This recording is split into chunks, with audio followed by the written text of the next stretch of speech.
Yes, guys, I'm Si. Welcome to Cardiff City World. Welcome back to the channel. Welcome back to the Breakdown podcast. We are here. It's Sunday evening where we like to discuss the game from Saturday. Used to be 5 things we learned, but we changed it to the Breakdown. I am back. We'll see how we go. I can't promise you a full hour, but I can promise you some interesting discussion. I will do my very best. I'm a little bit late as usual, but today I had a bit of a reason because the light was irritating my eyes, so I had to find a way to sort of move it about a bit so it's not directly in my face. But anyway, you don't want to know about my problems. Let's talk about Cardiff City's problems or lack of problems, because it feels like all of a sudden things are going in the right direction. And I think that's a fair comment.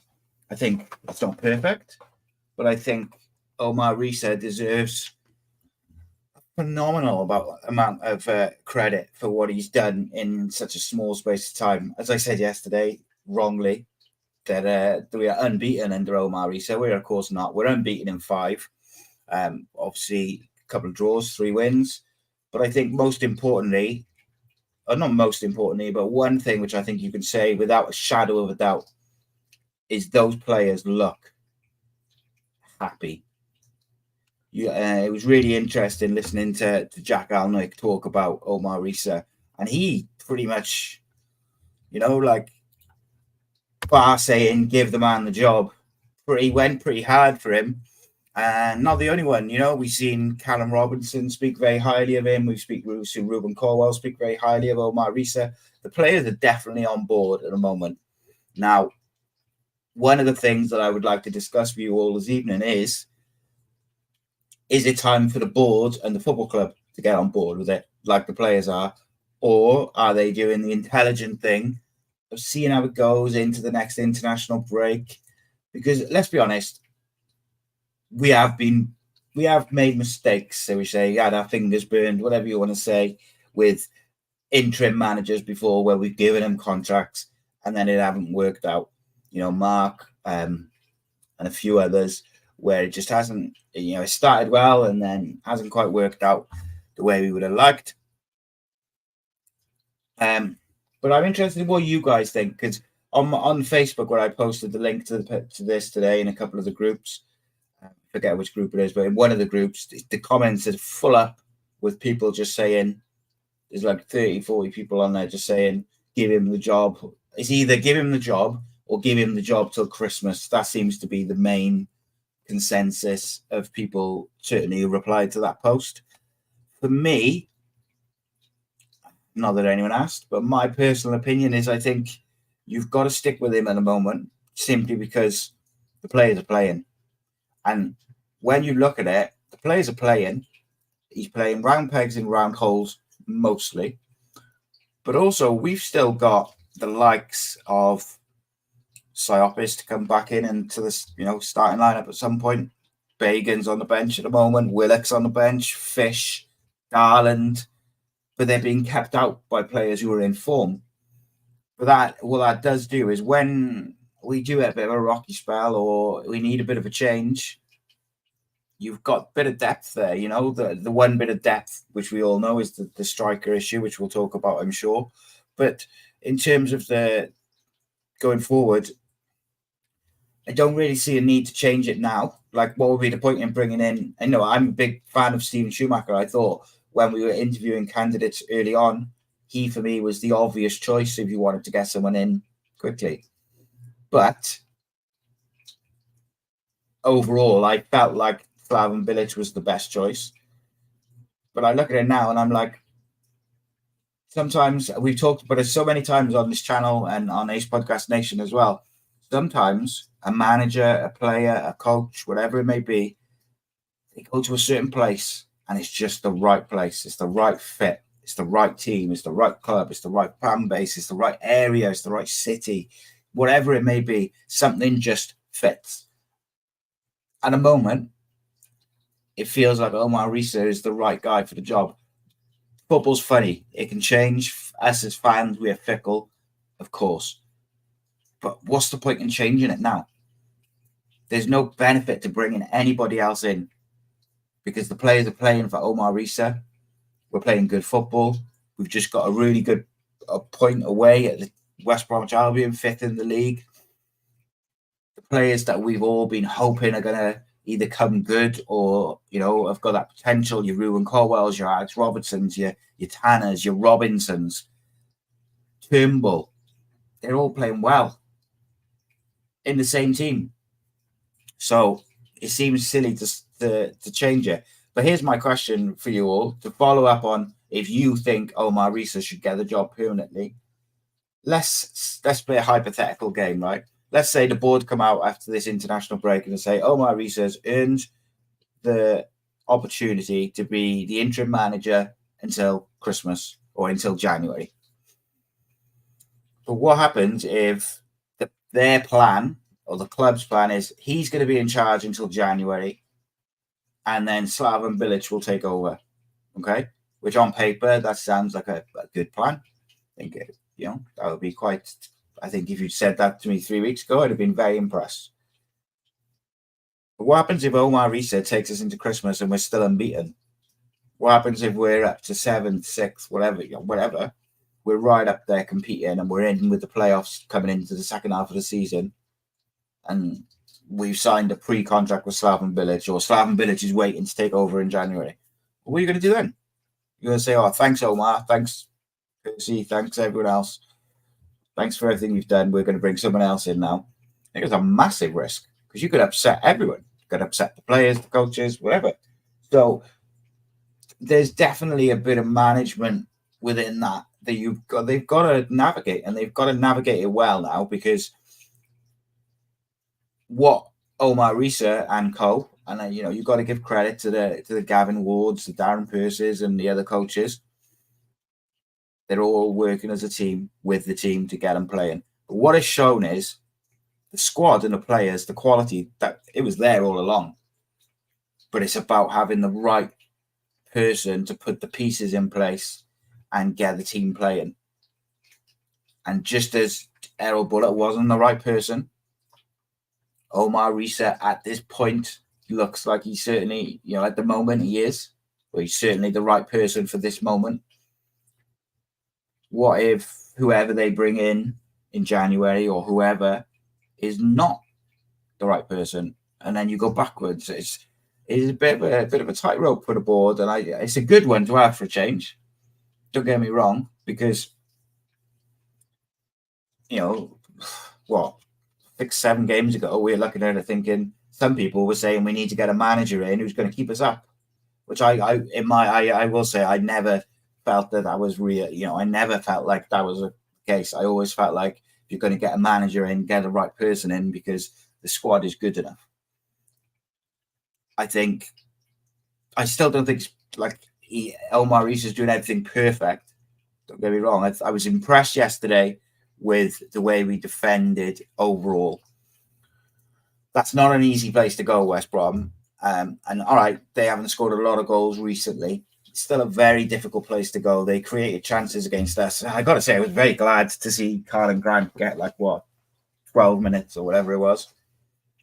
Very happy to see that, because he was the player who I thought might do a bit of damage to us yesterday down that right-hand side, or our right-hand side. So I was pleased to see him on the bench and didn't come on till late.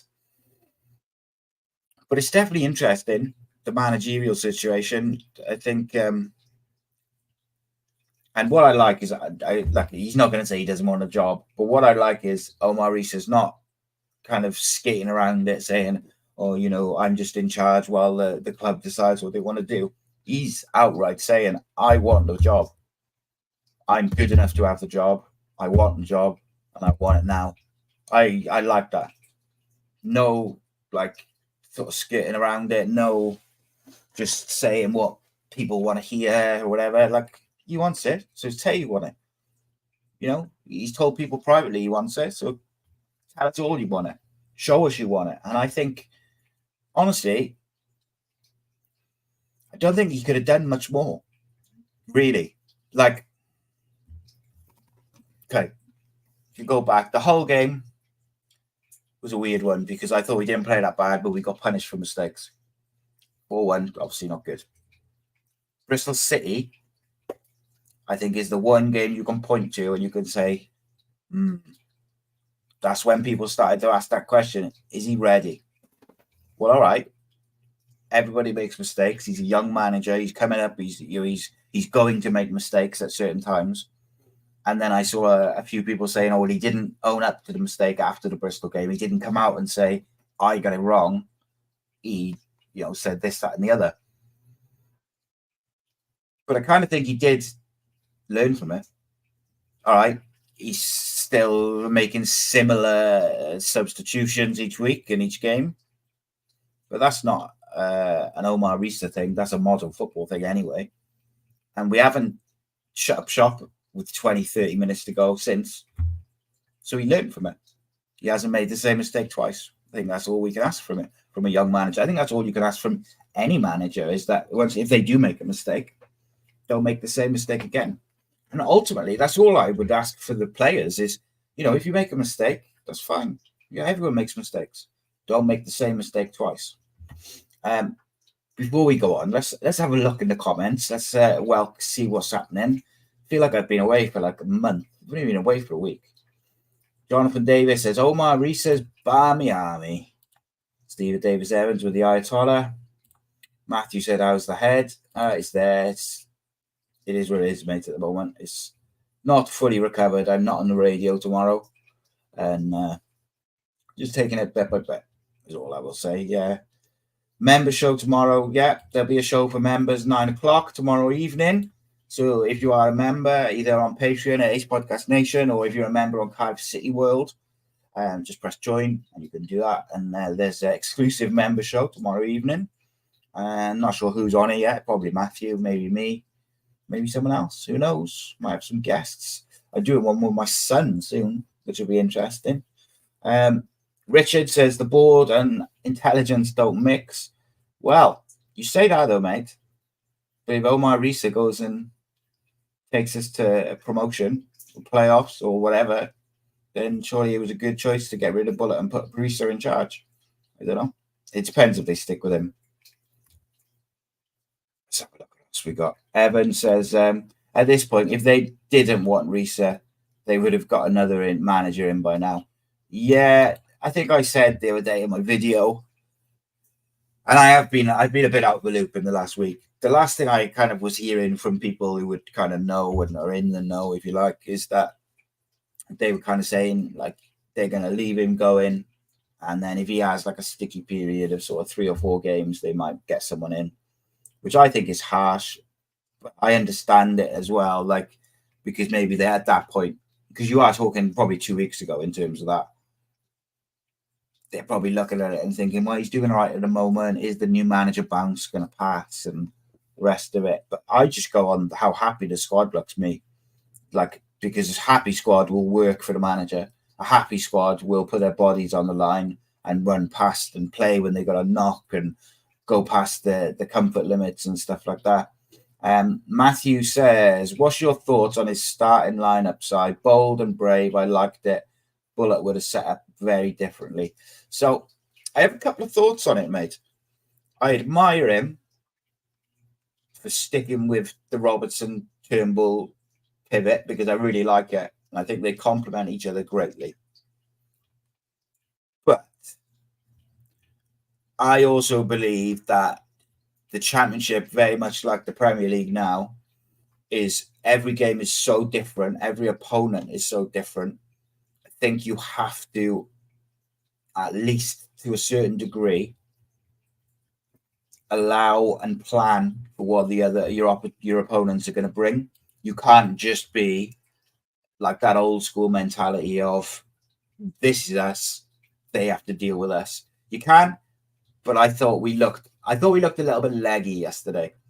So for me, the only change I probably would have made, and I think and I said this in my preview with Reese on Friday, which I thought was a bit harsh, is what I probably would have brought Psyopus in. And I didn't really want to drop Turnbull because I really like that Robertson Turnbull double pivot.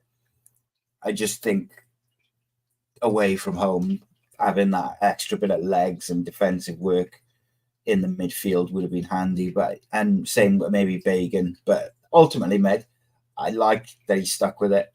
And another thing which I think goes and has gone kind of under the radar a little bit is his decision to give the captaincy in Joe Rawls' absence and Ramsey's absence to Jack Alnwick. I'm not a massive fan of giving keepers the captaincy, but I actually think he's been quite clever, because I think if the previous manager's there, I think you're looking at Gutas or Chambers as the captain, maybe Perry NG. But if you look, when Omar Riza took over, Perry NG was not in good form whatsoever. Gutas had been pretty much dropped. It was struggling. Chambers was starting to get a few sort of digs, if you like, about his performances. So you had three of the defensive back four who are playing now were out of form. If you give them the captaincy, like, I understand you're not giving them the captaincy, but you're giving them the captaincy on the day. It's more pressure, and I think by giving it to Alnwick, it's giving him a bit of extra belief and responsibility, which he's definitely responded to. But it also lets Perry NG focus on his game. Gutas definitely just focus on his game and concentrating and not making those rash mistakes. Alan Chambers has relaxed and starting to see the best of him. I like it. I thought that was a really clever decision, and I'm not a fan of giving keepers the captaincy, but I thought it was really clever for those three players specifically, because they were all out of form, and suddenly, certainly in Gutas and Chambers' point of view, and Perry NG has been very good recently as well, but the centre-backs in particular, those centre-backs are keeping out Fish and Darland at the moment, especially Darland, and Chambers has been good. The last couple of games I've been quite impressed with that Callum Chambers, because I was starting to worry a little bit about him. So in answer to your question, mate, I liked his starting lineup. I admired it for sticking with that same 11 for the third game in a row. I really like Robertson and Turnbull. But you can also, I think, having played Saturday, Tuesday, and then Saturday again, you could have foretold ahead of time that we might get a bit tired. These are very intense games, very busy games, very mentally draining games. So I think changing one or two wouldn't have been the end of the world, because it's away from home, because you've had a lot of games. We'll talk about Callum Robinson's sort of injury in a minute, because that's going to be fascinating. I want to talk about that a bit. Reese says, the problem is any new manager coming in will have their own way of playing, so it will undoubtedly change the system, even in a slight way, which can have a knock-on effect to several positions. Of course, mate, whoever, manager X could come in and he could go, do you know what? I don't like Ruben Colwell. If he's going to play, he's got to play from the number 8 position, whatever. Or I don't like Callum Robinson as a number 9. I prefer to have a target man. So Callum Robinson's got to play on the wing or not at all. I don't like having Callum O'Dowd at left back because he's a winger, or whatever it may be. Could disrupt everything very quickly without being particularly aggressive with it. It could just be the way he prefers things. Look at Errol Bullock and the keeper situation. He didn't fancy Jack Alnwick for whatever reason. He wanted his own guy there. And now we're seeing that Jack Alnwick has always been the best goalkeeper at Cardiff City by far. So it's not necessarily a manager coming in and being abrasive. It can just be a manager coming in and wanting things his own way, because that's his habits. Paul says, out of any interim managers, Riza has done very well. I think he's surprised a lot of us. He's got the players happy at what they're doing, and I think we should give a contract. Yeah, the players being happy is a massive thing for me, because last season there was a lot of unrest behind the scenes. The start of this season was just ridiculous. So for him to get everyone together so quickly is quite remarkable. And I know he's had help from, obviously, Gavin Ward, Darren Pearce, among others, who've helped bring that together. And I'm sure Anne Ramsey's been in there as well, helping. But Omar Riza is the guy whose decisions and what he's doing, whatever he's doing, is made this group happy. Even the guys coming off the bench look happy. Like, I think about a week after Bullet left, someone who I trust greatly and would know told me Cyprus will be gone in January. I don't think he goes in January. He looks happy. He looked so happy yesterday. After the game on Tuesday, him and Omar Riza had a beautiful moment where they were having a hug and they were talking, and Cyprus looks back to his best I don't want to get ahead of myself, but he looked closer to his best yesterday than I've seen him in a long time in the Cardiff shirt. Bagan looks good as well. Willock is getting there. My worry with Chris Willock is I don't think he's a winger, and I'm not sure he gets as many opportunities in the 10, but that's another discussion anyway. Jonathan says any new manager has their own risks, their own preferences, their own playing style. Omar Riza works. And I think that's what's going to be the focus at the moment is, at the moment, whatever he's doing, whether you want to look at it from a really deep dive into the tactics or you just want to look at it as a generality, what he's doing now is working. Why change it? So have a look. Paul says the test for Riza is when we hit a blip, how he handles that blip with changes, etc. Can he listen? Will he change it? Everything is then, yeah, and that's the thing, isn't it? In some ways, when he came in, he was almost in a no-lose situation because he was the interim manager. We were bottom of the league. We'd scored 2 goals or whatever it was. We had like 1 point. The only way was up. But now he's set himself high standards. He set the team high standards, which is a good thing. But there will come a time where we drop points that we shouldn't, or a mistake happens or something. So it's how he maintains that momentum. One of the things that I would like to see to help maintain the momentum that we have is I would like to see a couple of changes to the bench. I don't think the bench that we had yesterday overall is giving him enough options in the forward areas where he can change a game. So at the moment, we haven't really had to change a game from behind. We've been either drawing or comfortably ahead. And I think defensively, I'm very happy with the options on the bench. Jesus, we've got Ethan Howard, we've got Fish, Darland, and then you've got Bagan for the sort of fullback option. I think that's fantastic defensive options. And then you've got defensive midfield in Cyprus, and you've got Rinamoto as well. So like you've got a lot of defensive good options that can cover all eventualities. When I start looking at the attacking options, I look at Chris Willock and I'm like, right, okay, I think we all agree that he's got talent. We all know what he's capable of on his best day. Can Omar Riza, can the coaches get the best out of him on a consistent basis? And at the moment, he's got to consistently be good off the bench. I think he's capable of it, and I think that goal the other day will help him. It's whether he can get out of himself and whether they can coax it out of him and coach it into him and the rest of it. The other two in Mate and Kanga, I think they're both causing us a bit of a problem at the moment. Because I looked at the game Tuesday, one of my small criticisms was that we again handed a bit of impetus and momentum back to the opposition, like we had done at Bristol, by the change in the whole of the central midfield, both wingers, and then the striker that we brought on was not given the same energy, effort, or quality on the ball to allow us to progress the ball up the pitch. They weren't working hard. They weren't holding the ball up.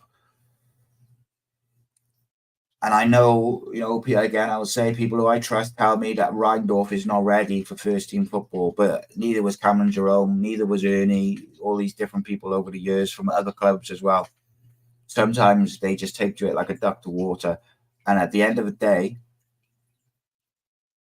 at the moment, let's be kind, right? Instead of just slating Kanga and saying, he's rubbish, send it back, blah, blah, blah.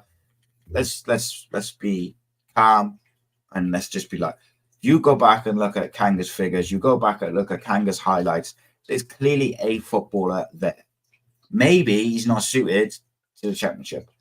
Maybe he's just so devoid of confidence that it's affecting everything else around his game. So he's not able, his head's not straight, and he's not able to do what he's capable of. Whatever the reason is, he's offering very little when he's coming off the bench. In my opinion, that's not fair to the players who've played for the first 60, 70 minutes and set the game up and played well in the recent games. You need someone to continue that good work. If Reindorf comes on at the 69, 70-minute work mark, all right, maybe from a technical standpoint and a quality standpoint, he's not quite ready. Or maybe he's way off. But do you know what he will do? He will work the centre-backs. He will work the full-back. He will press the keeper. And he will be this bag of energy. He will get on the ball. He might be direct. He might lose the ball. But he'll get on the ball and he'll drive at the defender. And his first thought will be to go forward and to attack and to do something off natural, raw ability. And it might not work. But just those things that I've talked about there, pressing, energy, physicality, putting himself about a little bit, being a bit direct, running in behind, all things that Kanga is not doing at the moment. So for me, you have to get Reindorf on that bench, probably for Kanga at the moment. It's not for me saying Kanga's shit, get him out of this club, because I've seen a lot of comments like that.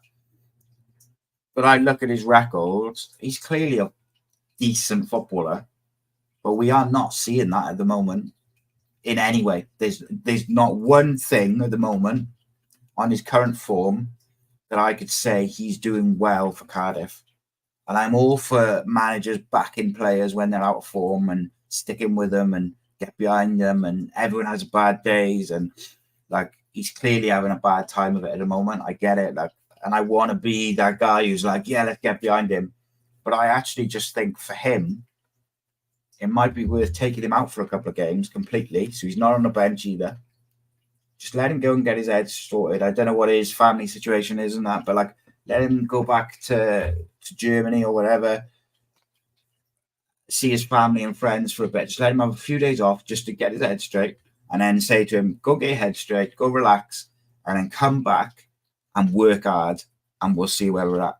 And in the meantime, let's get Reindorf on the bench, see how he does, because if nothing else, him being on the bench and getting 10, 15 minutes, 20 minutes at the end of a game, or maybe even starting the next game, do you know what that will do? If nothing else, he could have an awful game, but you know what it will do? Lift the crowd. It will lift the crowd when he comes on, or it will lift the crowd when he starts and he's in that starting 11. So it's a no-brainer for me. I'm not quite where some people are with Kanga, but I don't think you can just allow it to just go on. Like, we've got to do something to address it. What's the point? Like, it's October. Like, we can't send him back for his loan until January, if we can even do that. So he's with us. So we have to find a way to get the best out of him. I'm not sure they're getting the best out of him and it's just giving him 20 minutes here and there. He's not really getting chances, and when he does, he misses them, and he's not really working hard. So the fans are getting a bit frustrated with him. I'm seeing some of his teammates look a bit frustrated with him sometimes. Like, let's find a way to get the best out of him. If it was me, that's what I would do. People will agree, people will disagree. But how would you try and get the best out of Kanga? And how would you do that while doing the best for the team? I would give him a few days off, and I would say, go spend some time with your friends, your family, whatever. I'd get Reindorf in for the next game and go from there. Just have a look what the comments are saying. Reese says, big issue is, if you're waiting until January, how does the new manager, for example, know what additions the squad needs? Riza knows now what's missing. Let him plan for January. I mean, I guess it depends if they've got a plan. Like, if their plan, and I have no idea if this is or isn't the case, but let's say, hypothetically, their plan was to, well, if we can have Riza till January and bring Bilic in January, if they've got that plan behind the scenes, then you'd like to think that Bilic and Riza would have been in contact and like they'd have a plan between them, or he'd have a plan for January. Because otherwise, I agree with you, mate. Like, there's no real point in giving Riza till Christmas if you haven't got a set plan for someone to take over after Christmas. You may as well just give him till the end of the season. Because, you know, this January window could be really important for us, because if we continue in the form we're in for 5 to 10 games, we're going to be right up there in the top 10. So that January window suddenly becomes really important. And I've just mentioned the striker issues we've got. If Robinson's out for any length of time, like, I wonder, and this is just coming to my head now, I wonder whether, because, so I think if Robinson's out of the next game, right, if we play Mate up front, we have to change the way we've been playing. If we play Kanga up front, we've definitely got to change the way we've been playing. Do you think there is a chance that we see Ruben Colwell as a false 9 and then maybe Siopis come in with Turnbull and Robertson? I'm not sure how I feel about that, because I like Turnbull a bit deeper than he did than Bullet was playing him. So I'm not 100% sure, like, what's the best option. I think I'm leaning towards, I suppose, do you know what he could do? He might play El Ghazi up front and then bring in Willock on the left. That probably makes more sense than changing the system to a false 9. But let's have a look. Mark Brown says, if we get a win on Saturday, us, the fans, should pressurize the board by calling Omar Riza Barmy Army. Interesting.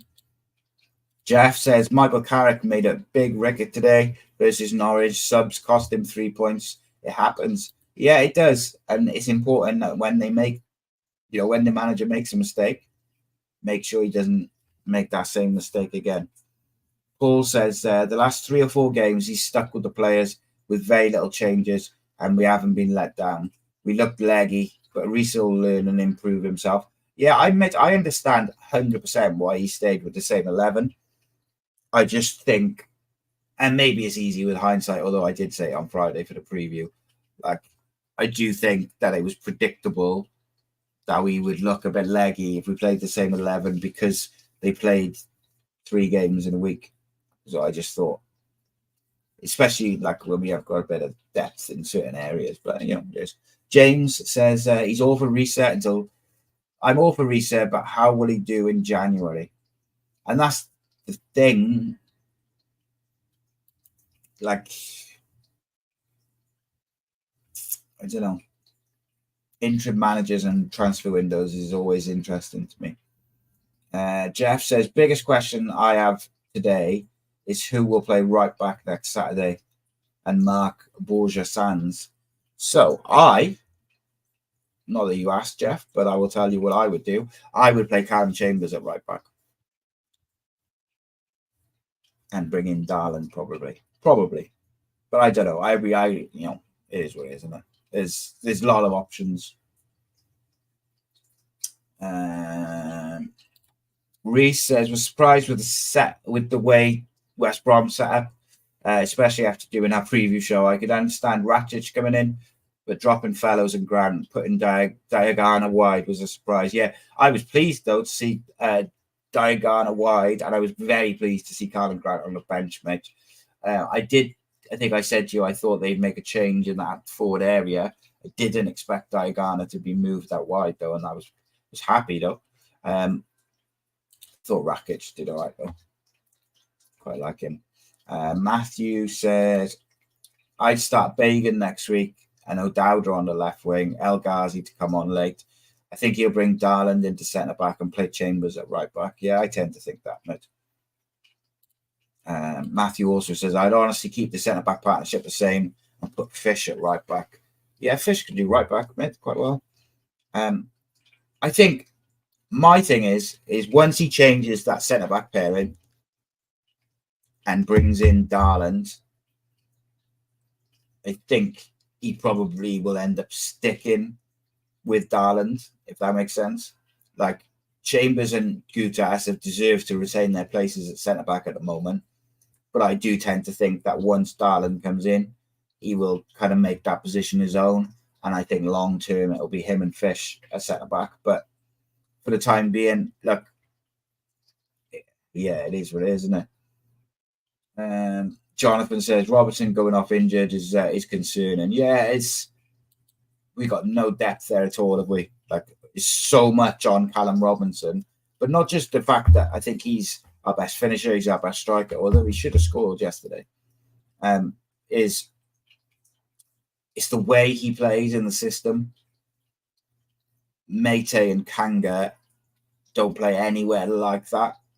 They are traditional sort of target men. I know Atete's back.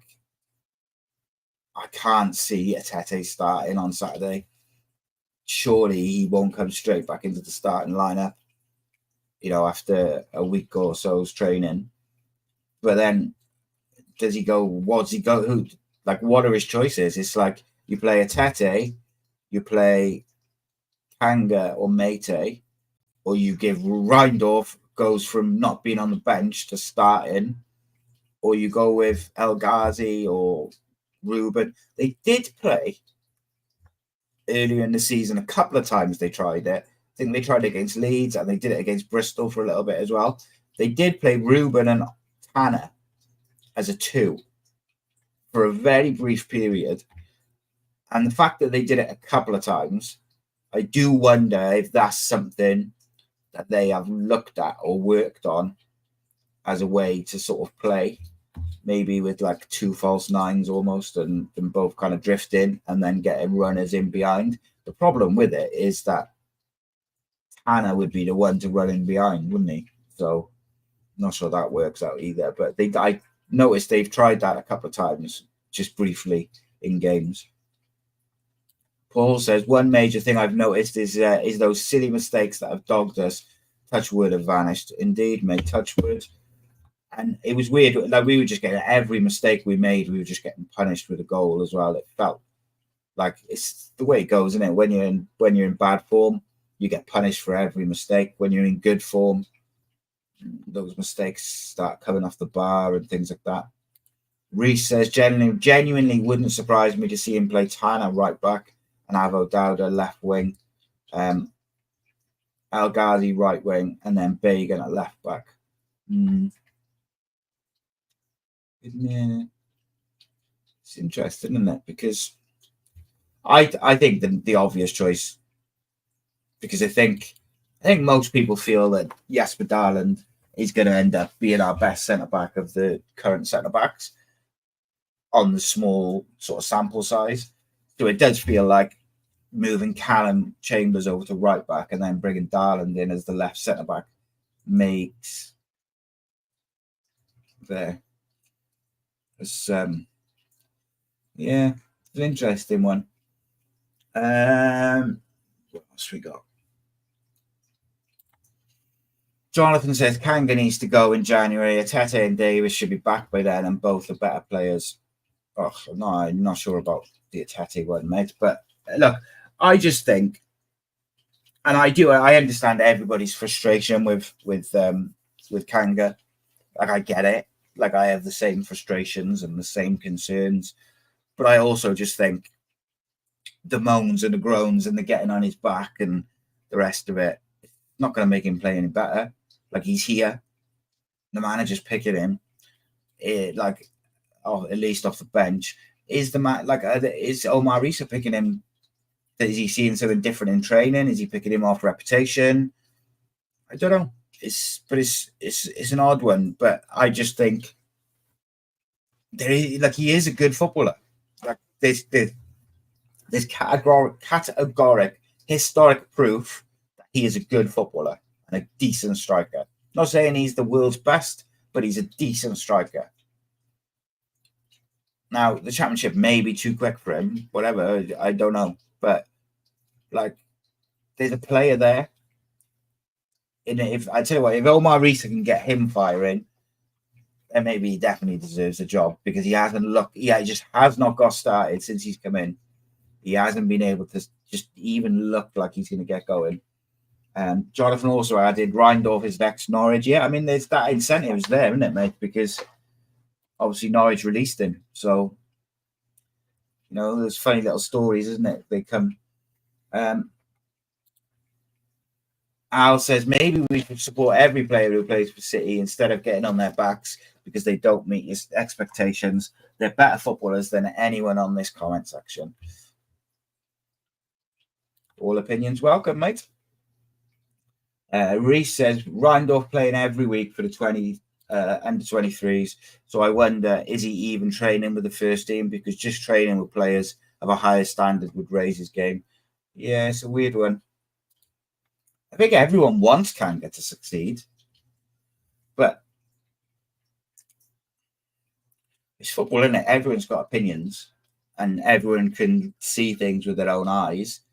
And I think at the start of the season, you know, from the shows we were doing, what I noticed is at the start of the season, it was very much just give him time to settle in. It'll come good, and there's definitely been a turn in the last few games where people seem to have been a bit more frustrated and had a bit more. There's a bit more frustration with him there. My thing with him, the only time I've really criticised him was, I think it was the Leeds game. It might have been the game before, but there was a couple of games where I was really not happy with his body language and his work rate. Like, he just looked like he didn't want to be there. He looked like someone who wasn't trying. And that's something I can't abide, and nor will I ignore either, is someone not putting the effort in. If he's trying and he's putting the effort in and he's putting himself about and he's trying his best, it's all you can ask of anyone at the end of the day. But at the end of the day, we all want him to succeed.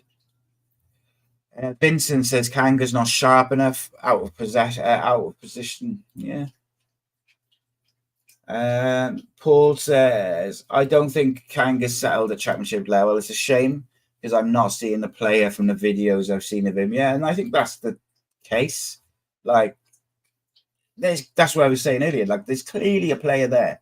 Like, you don't score the goals, the type of goals he scored and the amount of goals he scored for some decent clubs in decent leagues if there's just not something there, you know?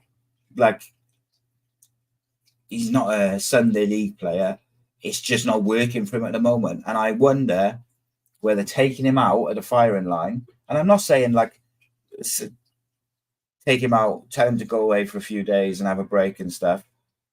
And then, like I'm saying, explain it to him and say to him, like, Daddy, you know, we want to get the best out of you. Go and have a break, get your head straight, and then come back and hit the ground running, fresh start. Like, and going back to what I said early on in the show about Omar Riza, and we've talked about it a lot, about people having the right player at the right club, and sometimes it just clicks, the right area, the right city, the right country, whatever it may be.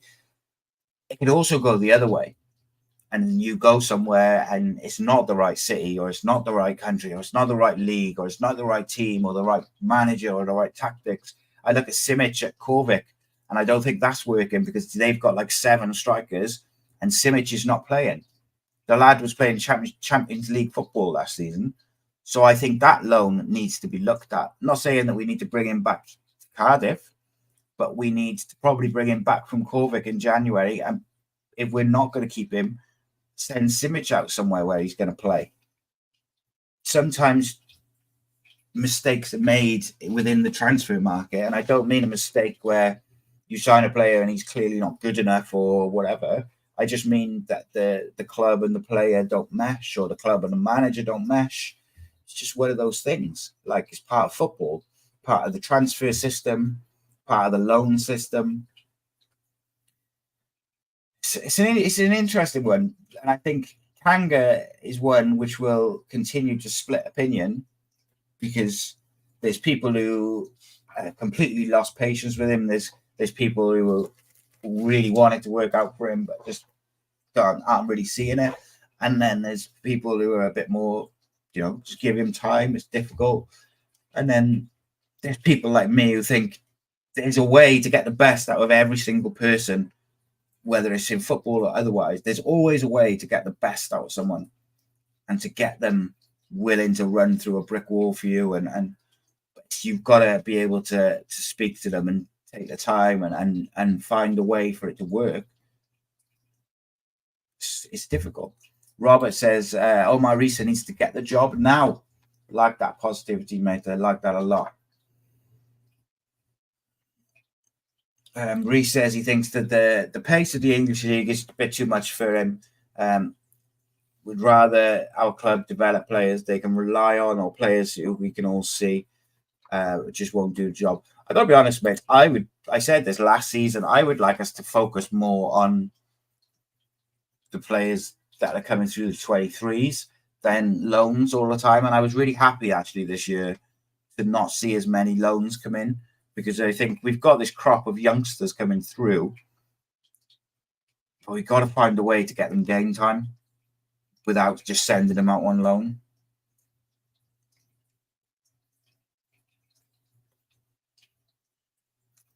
Football's about opinions, so I disagree with that slightly. So Al says our job as supporters is to support every player who puts the shirt in. Unless you have your coaching badges, what makes you an expert on who is up to standard? Well,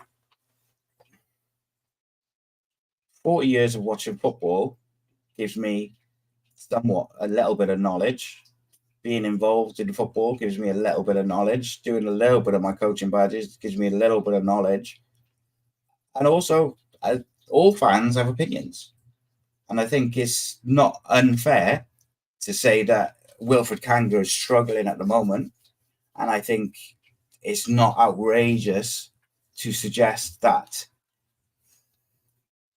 Cardiff City as a football club need to find a way to get him firing and to get him to perform to the best level that he can while he's at the club.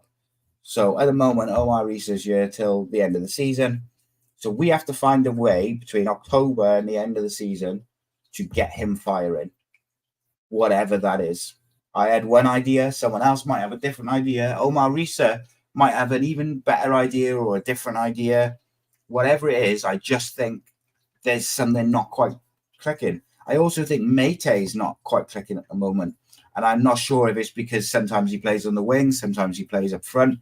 And it's difficult, especially because he's coming off the bench and it's a strange thing. But I'd be lying if I said I wasn't worried about, like, our system since Omar Riza's taken over. It looks so fluid and so good in the way that we play and the football that we're trying to play and the patterns of play that we're trying to build from back to front. It worries me when we take Callum Robinson out of that system that we won't be able to retain the same level of quality from the likes of Robertson and Colwell, because you haven't got Robinson. Robinson's a big part of that. Like that Colwell and Tanner link-up play, a lot of it comes through and with Callum Robinson. And Mate and Kanga and whoever, Tete, they're all very different to Callum Robinson. And I would argue that Callum Robinson has a better all-round game. His link-up play is better. His first touch is better. His movement off the ball is better. His game intelligence is definitely better than all three in terms of when to drop in, when to go in behind. It's an odd one. At the end of the day, we all want Kanga to succeed. It's just opinions, isn't it? Jonathan says Robinson, El Ghazi, and Tanner have constantly rotated between the three of them, giving opponents, defenders, a nightmare because they don't know who to pick up.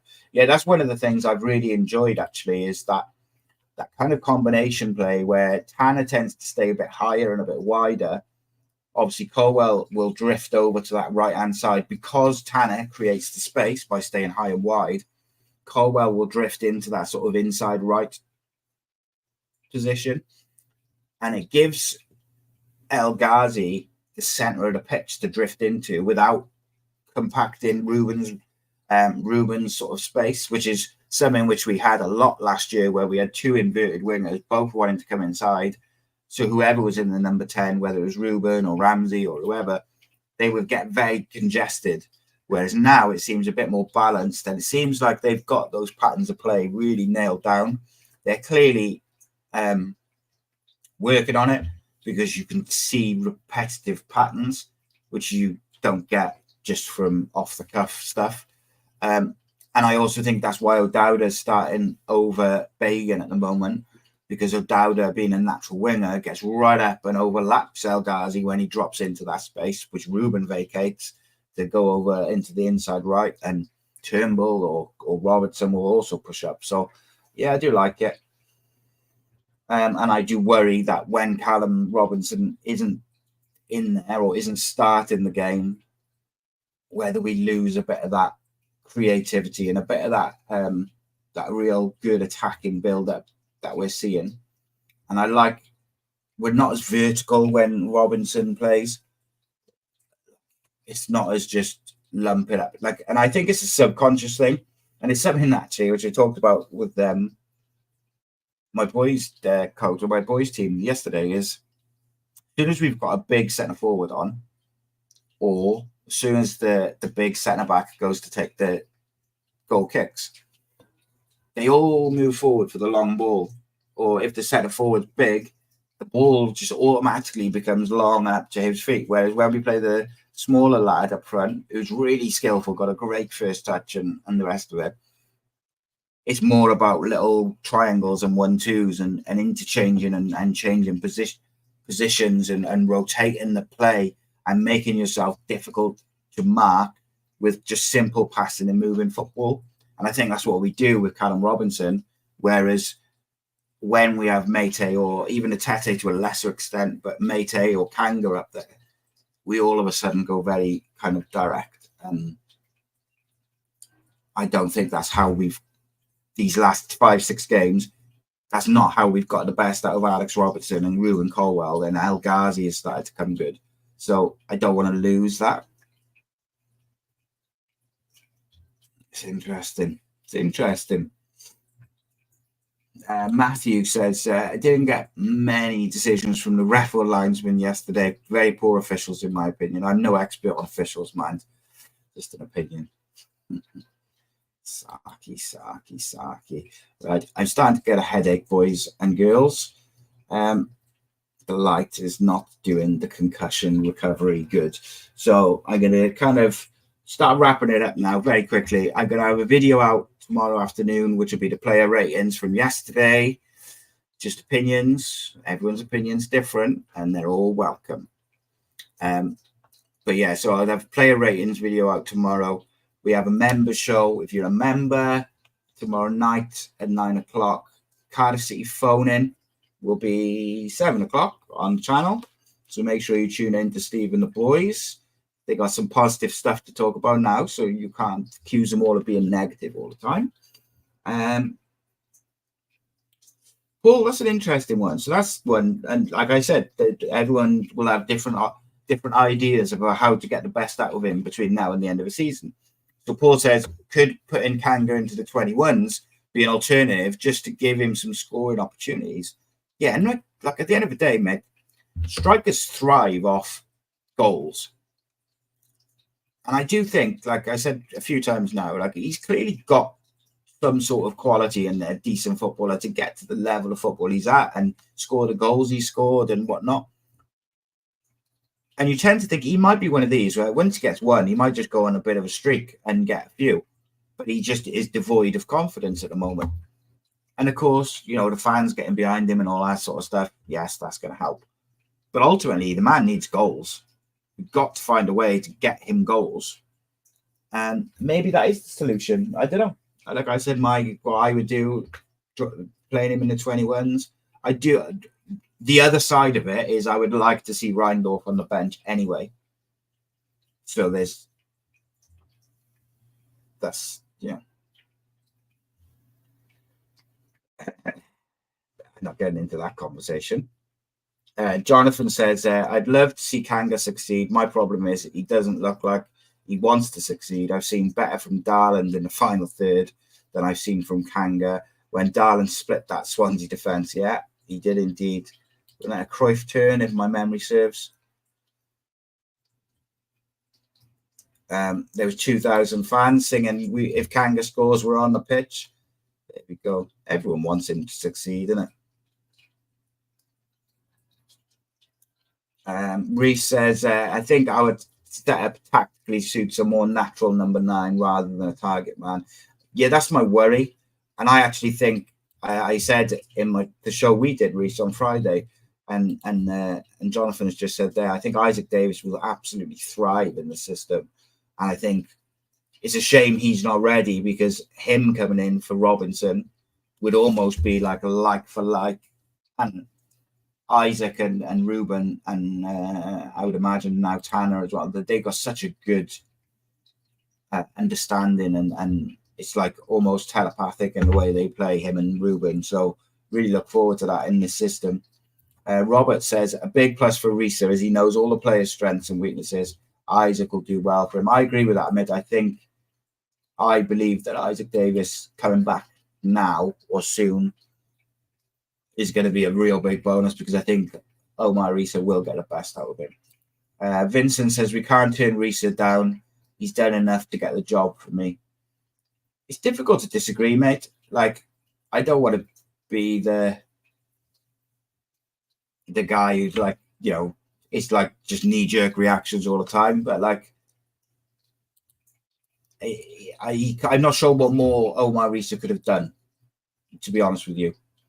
And the players like him, as you say there. Lewis says Isaac Davis will be massive when he comes back. Agreed. Holton, well, welcome, mate. How are you? It says Darren Pearce seems to be helping the setup and working. Yeah, well, mate, since he's come in, I think, what is it? 5 clean sheets, is it? Or 4 clean sheets and 5 or something? Definitely doing something right. Right.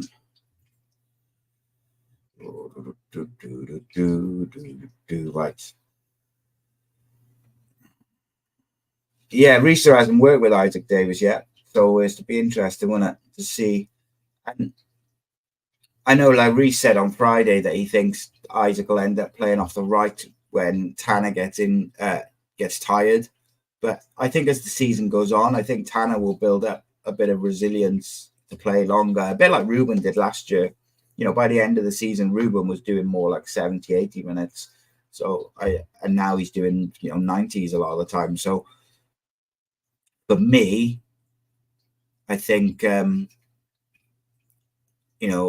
of all the forwards on our books, if they were all fit and Robinson's out for the Norwich game, I'd be wanting Isaac Davis up there. I think he's good in number 9 as well. Interestingly, Colwell came off yesterday with 10 minutes to go, but less and less I see him being the guy that's substituted, whereas so often under Errol Bullock, he was the first guy off. And I think that's got to be building his confidence as well. I was interested. I was watching earlier West Ham and United, and I sound close on this. But last week I made the point I don't like this modern football thing of subs just coming on at like a certain time, and it's like for like, and it's like trying to almost get everyone a game type thing. And I was watching Højlund at about from about 60 minutes onwards. He was constantly looking over to the bench because he was waiting to be taken off for Xerxes or whoever, like the striker. And I just think, what does that do to a player where, so like Ruben knew all the time when he started, he was coming off after an hour or 70 minutes. And then he knew if no matter how he played, the next game he'd be on the bench. Like, that's got to play on a player's mind. And it's similar with Kanga or Mate. They know they're going to get 20 minutes, half hour. The pressure's on. You've got to do something. You've got to score a goal, or it's another failure sort of thing. I did say at the start of the season with Kanga, and this is the last point, I said, if you remember, at the start of the season, that I felt sorry for him because at the start of the season, he was starting and then he was coming off after an hour. And I just felt like he wasn't fit. He wasn't match fit. And he'd have benefited more from coming on against tired defences, because you could see every game he would come off after 60 minutes, hadn't scored a goal, head down, more confident, and he was just like losing a bit more confidence with each game. Whereas I think at that point he'd have been better off doing what Riza's been doing and playing Robinson with Kanga coming on for the last period. But maybe we'd have seen a different Kanga in those early days when he wasn't lacking in so much confidence. Jonathan says Robertson had a pretty quiet game versus West Brom. Turnbull massively outshone him in that game. Hopefully he hasn't pulled something, because Robertson was class versus Plymouth and Portsmouth. I just think it was a very tough game for the midfield generally. West Brom are really solid in defence and midfield. Attacking, they're lacking a bit of goals, but they've got some good players. I think it was a tough old game for Robertson and Turnbull yesterday against Alex Moa. Is one of the better midfielders, central midfielders in the championships, and I really like Uros Rakic as well. So 2 real good midfielders, and then you had Jonathan Swift in the number 10, who's he's a wily old fox, as it were. He's a clever player. So it was a tough game. Alex Robertson's been excellent pretty much since he's been starting football matches for Cardiff. So be interesting. Guys, it's great to be back. Really appreciate you. I made it to an hour. Well done, me.